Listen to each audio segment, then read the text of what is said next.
سیدنا و مولانا محمد وبارک وسلم وصلی علیہ۔ گزشتہ درس میں عرض کیا تھا کہ اللہ تبارک و تعالیٰ نے قرآن پاک کے اندر ارشاد فرمایا، انہیں قیامات کے ہولناکیوں کو بیان فرمایا کہ قیامت کے جو دن ہوں گے وہ اتنے سخت ایام ہوں گے کہ ہر حاملہ عورت اپنے حمل کو بھی گرا دے گی، یعنی اس کی ہولناکی کی وجہ سے اور ڈر کی وجہ سے۔ اور دودھ پلانے والی مائیں اپنے بچوں کو دودھ پلانا بھول جائیں گی۔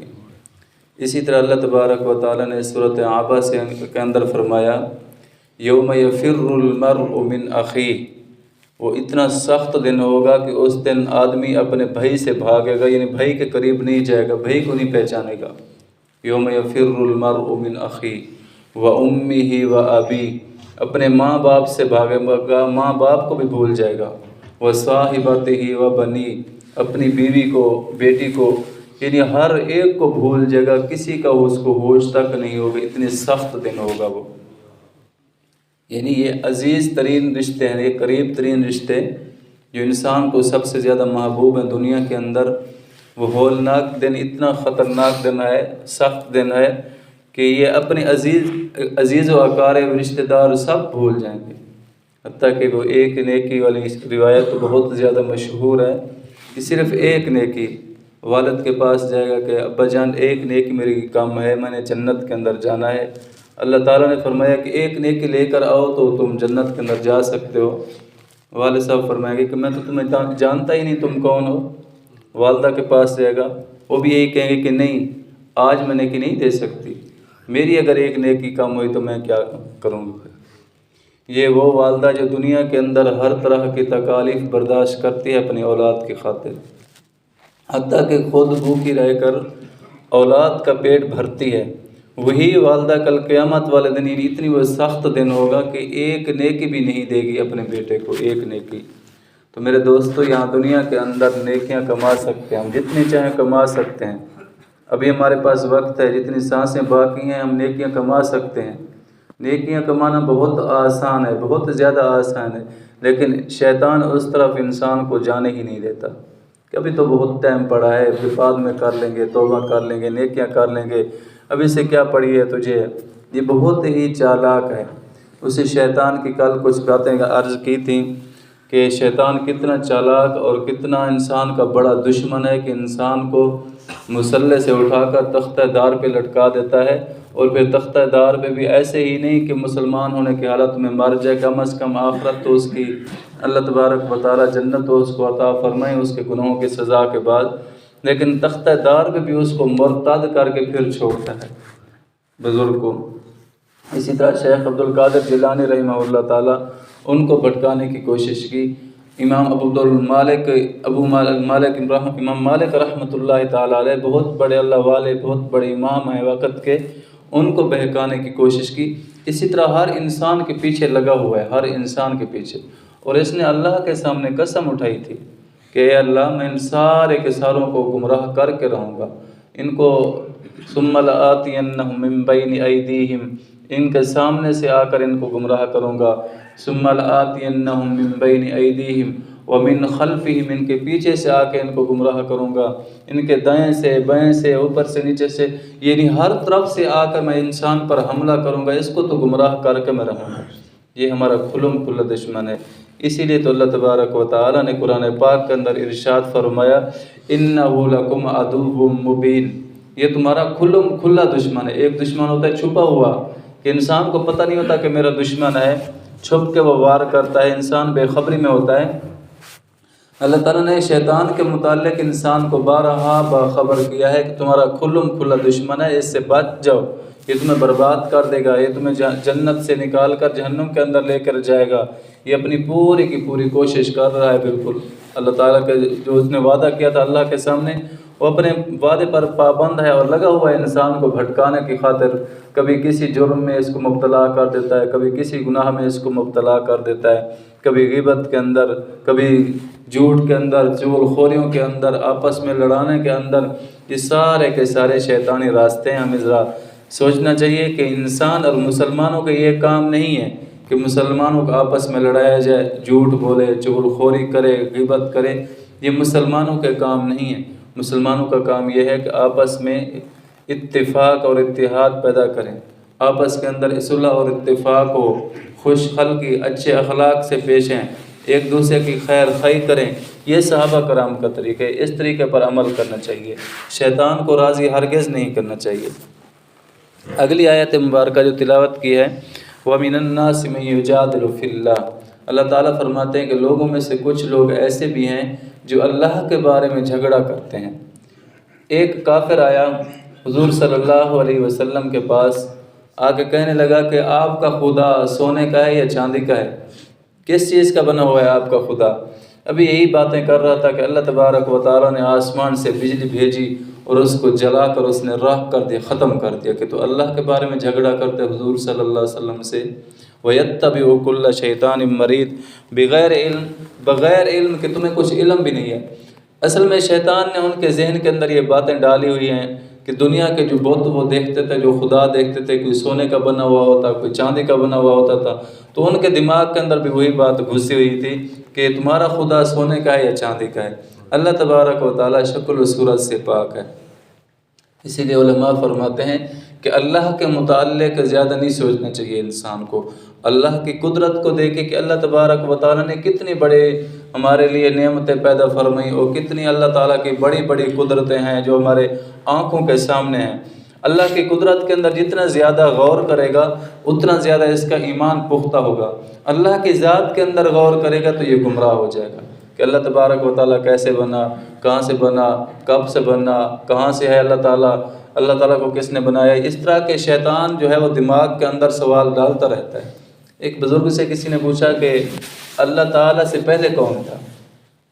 تو بزرگ نے فرمایا کہ آپ کو گنتی آتی ہے 10 سے پیچھے ذرا گنتی سنو، تو اس نے 10 سے گننا شروع کر دیا، 10 9 8 7 6 5 4 3 1 2 1۔ فرمایا کہ ایک سے پہلے کون ہے؟ ایک سے پہلے تو کوئی نہیں ہے۔ فرمایا کہ اللہ ہی تو ایک ہے نا، اس سے پہلے کون ہو سکتا ہے؟ اللہ سے پہلے کوئی نہیں۔ تو یہی وجہ ہے کہ انسان کے دماغ کے اندر اس طرح کے الٹے سوال شیطان ڈالتا رہتا ہے کہ کسی نہ کسی طریقے سے اس کو گمراہ کروں میں۔ اللہ کی ذات کے متعلق، تقدیر کے متعلق انسان کو زیادہ نہیں سوچنا چاہیے، بس جو اللہ تبارک و تعالیٰ نے چاہا وہ ہو رہا ہے۔ بس اللہ کی صفات کے اندر، اللہ تعالیٰ کی قدرت کے اندر انسان غور و فکر کرے تو اللہ تبارک و تعالیٰ کا اس کے دل کے اندر محبت بھی پیدا ہوگی اور عظمت بھی پیدا ہوگی۔ تو اللہ تعالیٰ نے اس بندے کے اوپر بجلی گرا کر اس کو راکھ کر دیا، جلا دیا۔ وَيَتَّبِعُ كُلَّ شَيْطَانٍ مَرِيدٍ، اللہ تعالیٰ نے فرمایا کہ یہ لعنتی شیطان کی جو ہے اتباع اور پیروی کرتے ہیں یہ لوگ، اس طرح کے جو سوالات کرتے ہیں۔ اور آج کل بھی ہمارے معاشرے کے اندر بھی ایسے الٹے سوالات کیے جاتے ہیں۔ انسان کو چاہیے کہ وہی سوالات پوچھیں کہ جن کا تعلق، جن کا فائدہ ان کو دنیا کے اندر ہو یا کم از کم آخرت کے اندر اس کا فائدہ ہو۔ ایسے سوال کہ جس کا دنیا کے اندر بھی کوئی فائدہ نہیں، انسان کو کوئی نفع نہیں پہنچتا، آخرت میں بھی اس کو کوئی نفع نہیں پہنچتا، تو ایسے سوال نہیں کرنے چاہیے انسان سے سوالات تو اللہ کے نبی صلی اللہ علیہ وسلم نے بتا دیا، جو انسان سے سوالات ہوں گے انہی کی تیاری کرے۔ حدیث مبارکہ کے اندر کہ اللہ تعالیٰ پوچھیں گے کہ تمہیں میں نے اتنی عمر دی ہے، 50 60 70 سال، تو نے اس عمر کے اندر کیا کیا ہے، تو نے وہ عمر کہاں گزاری ہے؟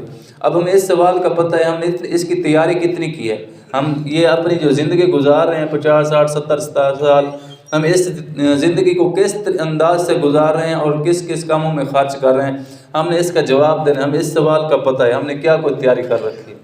اور دوسرا سوال جو ہوگا کہ اس عمر کے اندر ایک جوانی بھی ملی تھی، جوانی کو تو نے کہاں خرچ کیا تھا، یہ بھی ہمیں پتہ ہے کہ ہم جوانی کہاں خرچ کر رہے ہیں، ہر بندے کو پتہ ہے۔ اس سوال کا ہم نے جواب دینا ہے، ہم نے اس کی کتنی تیاری کی ہوئی ہے۔ اس کے بعد اللہ تعالیٰ پوچھیں گے کہ مال کیسے کمایا تھا، ہر بندے کو پتہ ہے کہ اللہ تعالیٰ نے ہم سے سوال کرنا ہے مال کیسے کمایا تھا، وہ ہر بندے کے سامنے بھی ہے کہ ہم مال کیسے کما رہے ہیں، کیسے دھوکہ فریب کیا جاتا ہے، آج کل مسلمانوں کو لوٹا جاتا ہے، مسلمانوں پر ظلم کیا جاتا ہے، ہر بندے کو پتہ ہے کہ ہمیں اس کے متعلق سوال ہوگا۔ جن چیزوں کے متعلق سوال ہونا ہے ان کی ہم تیاری نہیں کر رہے، فضول چیزوں کو ہم پوچھتے ہیں، لوگوں کا دماغ خراب، اپنا بھی دماغ خراب کرتے ہیں، اس کے پر وقت ضائع اور برباد کرتے ہیں۔ تو اللہ کے نبی صلی اللہ علیہ وسلم نے انہیں پہلے بتا دیا کہ کن چیزوں کے متعلق تم سے سوال ہونا ہے۔ مال کہاں کہاں خرچ کیا وہ بھی آپ دیکھ لیں کہ جہاں ہم خرچ کر رہے ہیں آج کل کہاں پر پیسہ خرچ ہو رہا ہے، مال خرچ ہو رہا ہے فضول خرچی شیطانی کاموں پر، اور پھر اپنے علم پر کیا عمل کیا۔ آج کل ہر بندے کو اتنا علم ہے کہ یہ حلال چیز ہے یہ حرام چیز ہے، کوئی نہیں کہہ سکتا کہ ہمیں پتہ نہیں ہے اس چیز کا، پتہ یہ جائز ہے اور ناجائز ہے۔ اپنے علم پر کتنا عمل کر رہا ہے انسان، ہر دکاندار کو پتہ ہے کہ یہ میرے لیے حلال ہے اور یہ حرام ہے، لیکن وہ اپنے علم پر عمل نہیں کر رہا۔ اسی طرح کھیتی باڑی کرنے والے ہیں، تجارت پیشہ لوگ ہیں، جتنے بھی لوگ ہیں سب کو پتہ ہے، ڈیوٹی پیشہ لوگ ہیں کہ ہم نے ڈیوٹی پہ جانا ہے، ہم نے ٹائم برباد نہیں کرنا، بچوں کا اپنا ہر ایک کو پتہ ہے اس بات کا، لیکن کیا کچھ عمل کر رہے ہیں اس کے اوپر۔ کل قیامت والے دن اس پر سوال ہوگا، اس پر سوال ہونے اس کی ہم نے تیاری کرنی ہے۔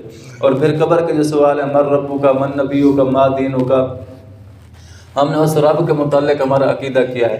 اللہ تعالیٰ نے قرآن پاک کے اندر وہ عقیدہ نازل فرمایا کہ اللہ ایک ہے، اللہ وحدہ لا شریک ہے، ہر چیز کا خالق مالک رازق، نفع نقصان کا مالک، عزت ذلت کا مالک، زندگی موت کا مالک، اچھی بری تقدیر کا مالک اللہ ہی ہے۔ کیا ہمارے معاشرے کے اندر یہ عقیدہ پختہ ہو گیا ہے؟ جس چیز کا ہم سے سوال ہونا ہے اس عقیدے کو تو پختہ کریں نا، اپنے خود ساختہ عقیدے گھڑ کر بیٹھے ہوئے ہیں۔ اسی طرح من نبیوں کا نبی صلی اللہ علیہ وسلم کے متعلق سوال ہوگا، ما دینوں کا تیرا دین کیا ہے، ہم پوچھیں قرآن سے احادیث سے علماء سے کہ ہمارا دین ہمیں کیا سبق سکھلاتا ہے۔ جتنی جو ہم خرافات یہ کر رہے ہیں بدعات اور رسومات کر رہے ہیں یہ ہمارے دین کے اندر ہیں بھی، ان کے متعلق کل سوال ہوگا۔ ہاتھو برہانکم ان کنتم صادقین، ہاں لو دلیل، اب تم نے جو کام کیے تھے دنیا کے اندر اگر تم سچے ہو تو وہاں پر ہمارے پاس کوئی دلیل نہیں ہوگی اس پر۔ پھر جن چیزوں کے متعلق ہم سے سوال ہونا ہے ان چیزوں کے پیچھے انسان کو پڑھنا چاہیے، ایسے فضول سوالات کر کے وقت برباد نہیں کرنا چاہیے۔ تو اللہ تعالیٰ فرماتے ہیں کہ وَيَتَّبِعُ كُلَّ شَيْطَانٍ مَرِيدٍ، یہ شیطان مردود کی پیروی کر کے اس طرح کے سوالات کرتے ہیں کہ آپ کا رب سونے کا ہے یا چاندی کا ہے، آپ کو کیا اس سے سروکار کے رب سونے کا ہو یا چاندی کا ہو، آپ نے عبادت کرنی ہے اللہ کی عبادت کرو، اس طرح کے الٹے سوالات کیوں کرتے ہو؟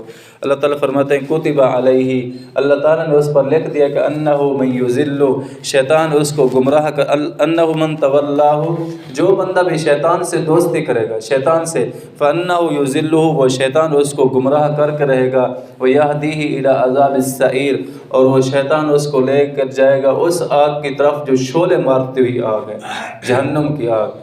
جہنم کی آگ کتنی سخت آگ ہے کہ اس کا ہم اندازہ نہیں لگا سکتے، دنیا کی آگ سے 70 گنا زیادہ سخت جہنم کی آگ ہے، 70 گنا۔ تو دنیا کی آگ کتنی سخت ہے، ہم اس کے اوپر ذرا انگلی رکھ کے دیکھ لیں کتنی دیر انسان برداشت کر سکتا ہے۔ ایک انگلی انسان تھوڑی سی دیر 2-3 سیکنڈ 4 سیکنڈ برداشت کرے گا، اس کے بعد نہیں برداشت کر سکے گا۔ تو جہنم کے جو آگ ہے وہ 70 گنا زیادہ سخت اس آگ سے۔ اور پھر کچھ دنوں پہلے وہ روایت بھی ذکر کی تھی کہ جہنم کے ہولناکی کہ جہنم کے اندر انسان چیختا چلاتا رہے گا، آواز اس کی آ رہی ہے لیکن بندہ نہیں مل رہا، کہاں ہے بندہ، کیوں نہیں مل رہا بندہ؟ کہ جہنم اپنے جوش کے اندر ہے، ہر چیز انگارے کی طرح جل رہی ہے، پتھر ہے لوہا ہے، نہیں پتہ چل رہا کہ انسان کہاں ہے پتھر کہاں ہے، ہر چیز انگارہ انگارہ ہو کے نظر آ رہی ہے، یعنی وہ اس کی ہولناکی ہوگی۔ اور جو جہنم کا دروغہ ہے وہ بھی بندے کو تلاش نہیں کر سکے گا۔ جہنم کا دروغہ ایسے جہنم کو جانتا ہے جیسے ماں اپنے بیٹے کو جانتی ہے، لیکن اس کے باوجود بھی وہ جہنم کے اندر اس کو بندہ نہیں ملے گا، اتنی وہ جوش مار رہی ہوگی، شعلے مار رہی ہوگی۔ تو اللہ تعالیٰ فرماتے ہیں کہ جو بندہ بھی شیطان سے دوستی کرے گا فَأَنَّهُ يُضِلُّهُ، وہ شیطان اس کو گمراہ کر دے گا، وَيَهْدِيهِ إِلَىٰ عَذَابِ السَّعِيرِ، اور شعلے مارتی آگ کی طرف، عذاب کی طرف وہ شیطان اس کو لے کر جائے گا۔ اللہ تعالیٰ ہم سب کی حفاظت فرمائے اور آخرت کی تیاری کرنے کی توفیق عطا فرمائے۔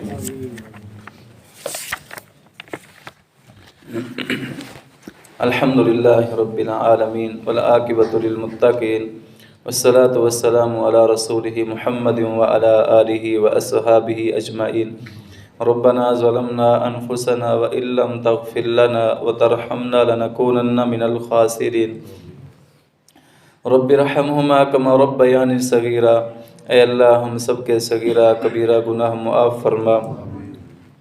اے اللہ جتنے مسلمان پریشان حال ہیں ان کی پریشانیاں دور فرما، جتنے مقروض ہیں قرض کی ادائیگی کی صورت پیدا فرما۔ علماء طلباء مدارس کی حفاظت فرما، مجاہدین کی مدد و نصرت فرما۔ اے اللہ ہم سب کی جان مال عزت ایمان کی حفاظت فرما، ہر قسم کی یا اللہ شیطان مردود سے ہماری حفاظت فرما، ایمان و تقوی والی دولت عطا فرما، شیطان کے ہتھ کنڈوں سے ہماری حفاظت فرما۔ اے اللہ جتنے مسلمان پریشان آ رہے ہیں ان کی پریشانیاں دور فرما، جتنے بیمار ہیں گھروں کے اندر ہیں ہسپتالوں کے اندر ہیں ان سب کو صحت کاملہ عاجلہ مستمرہ عطا فرما۔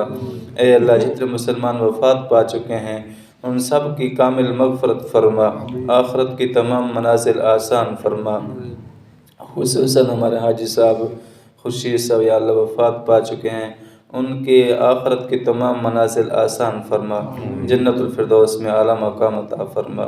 اے اللہ تو مہربانی فرما، صغیرہ کبیرہ گناہ ان کو معاف فرما۔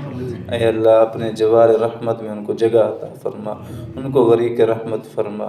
سبحان ربک رب العزت عما یصفون وسلام علی المرسلین والحمد للہ رب العالمین، آمین برحمتک یا ارحم الراحمین۔